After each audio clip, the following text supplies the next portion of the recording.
Penyebaran kasus antraks di kawasan Gunung Kidul, daerah istimewa Yogyakarta memakan korban jiwa. Tradisi merandu diduga menjadi pemicu kasus antraks meluas dan juga menyebabkan setidaknya ada sekitar 85 orang yang terinfeksi.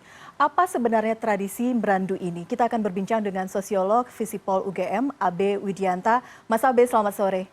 Selamat sore, Elvi. Mas Abe, kita berbicara mengenai tradisi merandu. Itu sendiri seperti apa sebenarnya sehingga kemudian ini yang disebut menjadi pemicu kasus antraks meluas di kawasan ataupun di Yogyakarta?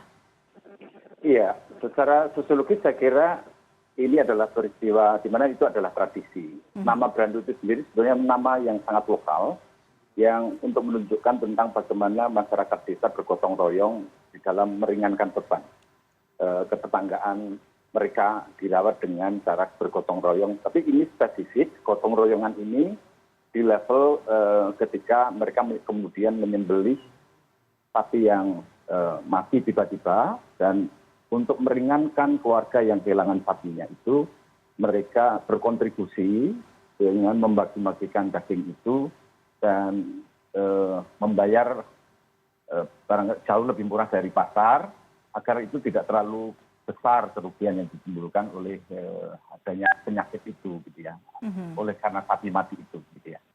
Jadi itu sebetulnya istilah yang tradisi, memang itu adalah sebuah tradisi masyarakat di Gunung Kidul yang memang spiritnya sebetulnya adalah spirit kegotong royongan, spirit kolegial kolektif untuk meringankan bagi peternak sapi yang kehilangan sapinya secara mendadak itu. Jadi memang ini kemudian menjadi bagian tradisi jika ada yang mengatakan bahwa ini terkait dengan misalnya dikatakan pendapatan begitu ya, tingkat perekonomian. Ini jauh di luar persoalan itu ya Mas Abe ya, karena memang ini konsepnya adalah gotong royong karena warga juga membeli. Tapi kemudian pertanyaannya, apakah memang tradisi ini diturunkan begitu saja, masyarakat tidak mendapatkan edukasi yang lebih baik mengenai tradisi ini, atau seperti apa sih nuansanya sebenarnya?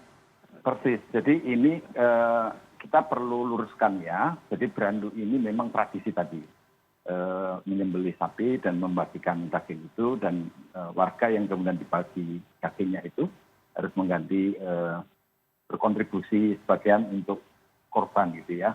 Nah, tetapi bahwa sesungguhnya akar penyebabnya itu adalah soal kurangnya pengetahuan bagaimana penyakit antraks ini sudah terhidap di dalam sapi yang mati itu, dan itu tidak tersosialisasikan dengan baik. Atau kalaupun bahwa dinas sudah menyatakan bahwa itu berulang kali sudah dinyatakan, sepertinya perlu pertanyakan kembali tingkat intensitas sosialisasi, diseminasi informasi berkaitan dengan penyakit antraks ini. Ya, itu hal yang saya kira perlu diklarifikasi terlebih dahulu. Karena khawatirnya segala sesuatu yang nanti berkaitan dengan tradisi-tradisi itu lalu kemudian stigma semuanya gitu ya. Tapi pada dasarnya ini adalah lack of knowledge. Ini adalah soal problem ketidaktahuan masyarakat, atau bahkan mungkin selain ketidaktahuan mungkin tahu tetapi ignorant. Ada pengabaian yang kemudian tidak disikapi secara serius, sehingga itu berimplikasi terjadinya petaka itu kemudian tidak bisa dihindari begitu.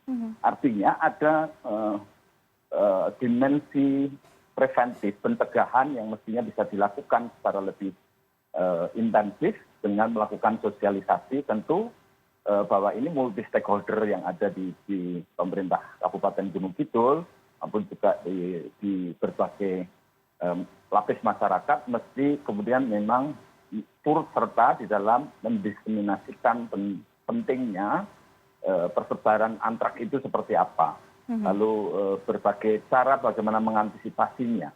Tetapi tindakan yang paling penting saya kira ini tidak bisa dibiarkan sedemikian itu dipecahkan secara individual. Pasti harus ada kelembagaan lokal yang memang menjagai praktik-praktik seperti ini, memang harus kemudian dicegah. Nah, ini artinya saya menduga bahwa ada indikasi bahwa kelembagaan lokal yang kemudian bisa menjadi semacam penjaga semacam safety net yang akan selalu mengingatkan mereka agar tidak melakukan konsumsi hewan ternak yang mati tiba-tiba seperti itu, karena di situ ada sebuah penyakit yang sebetulnya itu akan membahayakan kehidupan keluarga itu sendiri maupun juga masyarakat. Persebaran ini yang tentu kemudian perlu diantisipasi.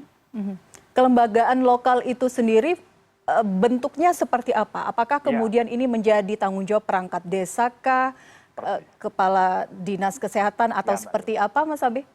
Ya, Mbak Elvira, kita bisa melihat di situ tentu saja seluruh aparat pemerintah desa, kabupaten, ataupun juga masyarakat yang multi stakeholder yang memungkinkan punya pengetahuan tentang itu perlu ikut serta memberikan pendidikan, memberikan pembinaan, memberikan pendampingan dan sosialisasi yang intensif, terutama di wilayah-wilayah yang menjadi kantong persebaran antraks itu, gitu ya. Tapi bahwa kita bisa melihat ada kelompok-kelompok yang sebetulnya di level para peternak sendiri biasanya punya kelompok peternak begitu ya, yang sama seperti kalau di pertanian ada kapotan gitu.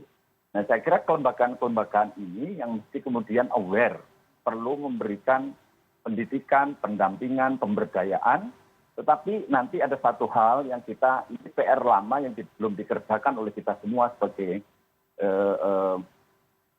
penanggung jawab atas kehidupan bersama sebuah bangsa gitu, adalah soal bagaimana ketika peternak ini mengalami kerugian, ini kan selama ini tidak pernah ada asuransinya. Maka sebetulnya praktik bagaimana mereka menyembelih ini, kita harus lacak dalam sejarah panjang, relasi antara sapi dengan keluarga petani di pedesaan di manapun di Indonesia ini sesungguhnya sangat sakral. Kalau di Gunung Kidul diistilahkan bahwa sapi itu adalah rojokoyo. Dia adalah investasi atau saving yang sesungguhnya cukup besar savingnya, terutama di masa kemarau dia bahkan harus berinvestasi cukup panjang, dan itu mengeluarkan biaya yang tidak sedikit untuk pakan ternaknya ketika kemarau. Begitu juga ketika mengalami sakit, itu kalau kemudian kita kalkulasi saja, harga sapi itu belasan juta. Anggaplah kalau besar itu sekitar 20 jutaan gitu ya.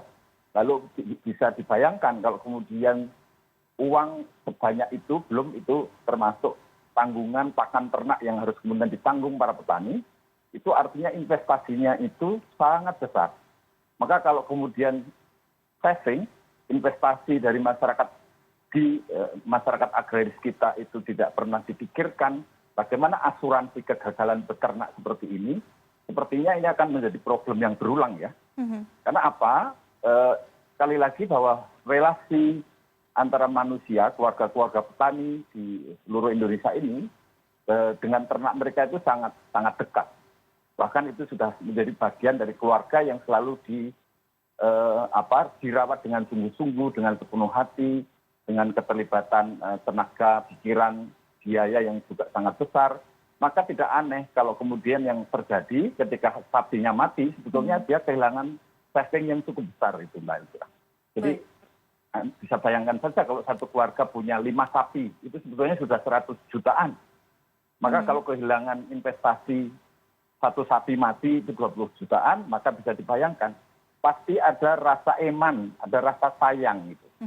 Untuk kemudian itu dikubur begitu saja tanpa ada ganti rugi, bukan ganti rugi ya, ada semacam sulih yang kemudian savingnya bisa tidaknya kembali, kira-kira begitu. Baik, walaupun mungkin pengembaliannya tidak harus besar itu, tetapi barangkali ini yang perlu kita pikirkan bersama, pemerintah terutama di Dinas Peternakan dan Kesehatan Hewan di Gunung Kidul perlu memikirkan apakah mungkin model asuransi untuk peternak di Gunung Kidul ini bisa dibuat sistemnya. Ini sebuah usulan yang saya kira sehingga kita tidak juga perlu aware, perlu menyadari kita perlu preventif terhadap antraks ini, tetapi juga di dalam aspek ekonomi kita juga memberikan semacam jejaring pengaman sosial sehingga mereka juga tidak terlalu kehilangan betul ketika saving mereka itu mati gitu ya.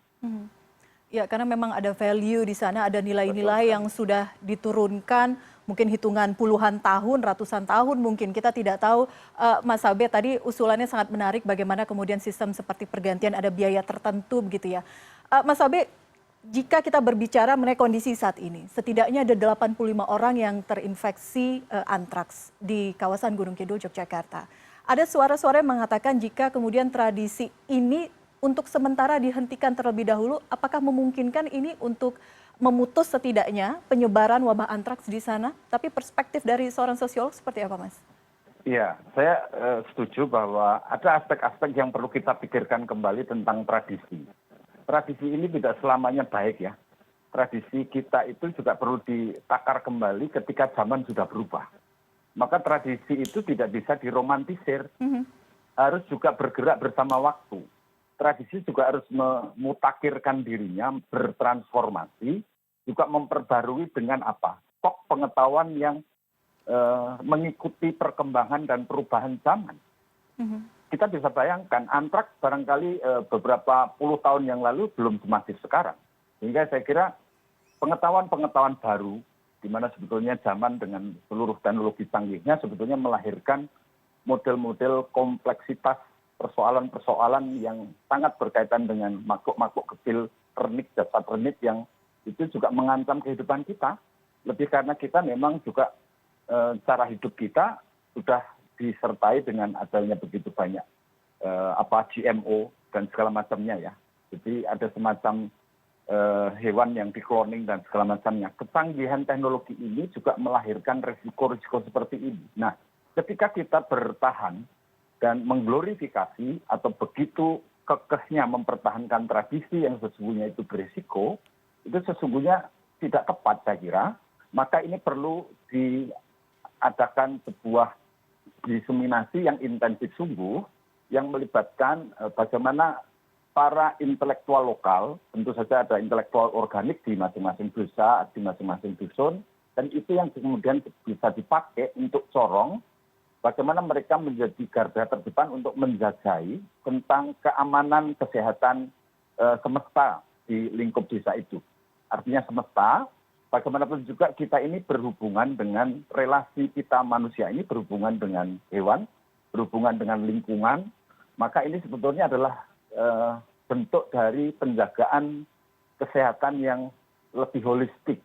Jadi relasi-relasi ini mesti harus dikenalkan cara berpikir bukan lagi menjadi sangat tradisional yang kolot, tetapi juga harus memutakhirkan diri, mengingat ada begitu banyak resiko yang hari ini perlu kita perlu kehati-hatian dan kita perlu menakar sungguh ancaman atas antraks, persebaran antraks seperti ini. Dan ini saya kira bentuk dari bagaimana kita perlunya pengetahuan-pengetahuan modern ini juga dikenalkan agar tradisi juga tidak kekeh mempertahankan diri dan melanggengkan bentuk praktik-praktik yang sesungguhnya itu membahayakan bagi banyak orang.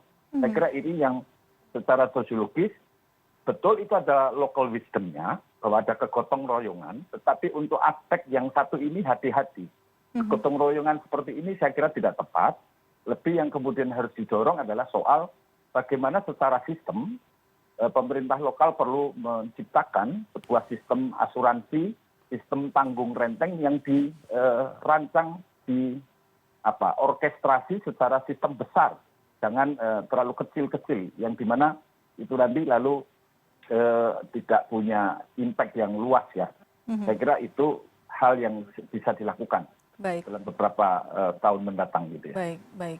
Mas Abe, terima kasih sekali lagi. Jadi tidak hanya memberikan edukasi saja kepada masyarakat, tapi juga ada solusi. Salah satunya tadi mungkin yang disampaikan usulan Mas Abe adalah seperti pemberian asuransi, sehingga kemudian ini bisa mengubah pola pikir masyarakat.